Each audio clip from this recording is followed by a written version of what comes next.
Nasubukan nyo na po ba mga bossing ko ang gumamit ng itlog mga bossing ko for prosperity mga bossing?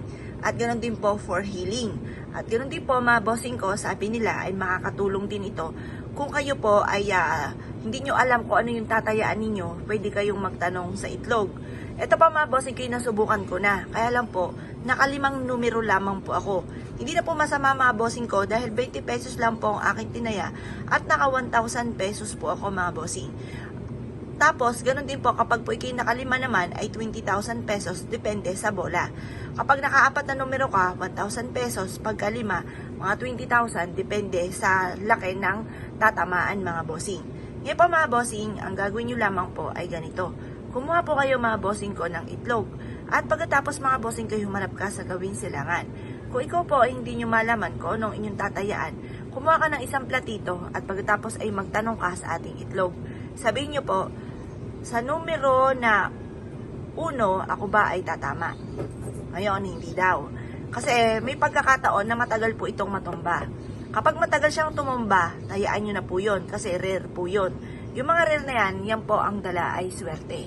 Ngayon po mga bossing, bukod po dyan mga bossing ko, pwede nyo rin tong mula ulo hanggang paa or mula paa hanggang ulo ay ipaikot-ikot nyo po ito pong ating itlog at sabihin nyo po na higupin ng itlog ang lahat ng mga kamalasan ninyo or ng inyong karamdaman. At pagkatapos, ito po ay basagin sa tubig na nasa baso mga bossing. Yung po mga bossing ko, yung mga puti-puti na lulutang, yung po yung mga negatibo na nakuha ng ating itlog. Pwede rin naman po mga bossing ko na maglagay ka ng itlog sa ilalim ng inyong higaan, lalo na kung ikaw ay may karamdaman or feeling ninyo ay napakarami yung problema pinagdadaanan at ang itlog ay makakatulong upang sa ganon maklinsing ang kapaligiran at mawala ang inyong kamalasan.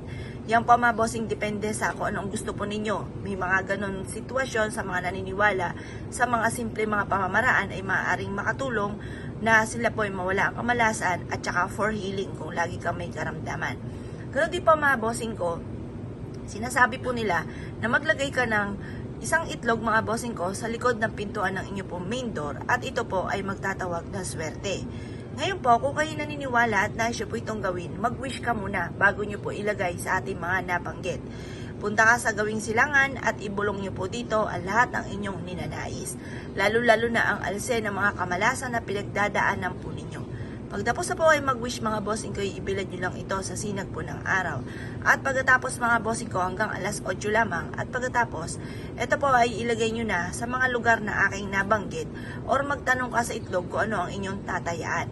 Kung kayo naniwala at nais po itong gawin nyo lamang po ito sa umaga at huwag kang gagawa ng pampaswerte sa hapon. Sa umaga, pataas ang sinag ng araw at ang sunod ay liwanag. Sa hapon naman, pababa ang sinag ng araw at ang sunod ay tagdilim. Kaya huwag kang gagawa ng mga pampaswerte mga bossing ko sa hapon. Pero na lamang kung full moon, pwede kang gumawa. Pero kung ordinaryong araw ay huwag kang gagawa.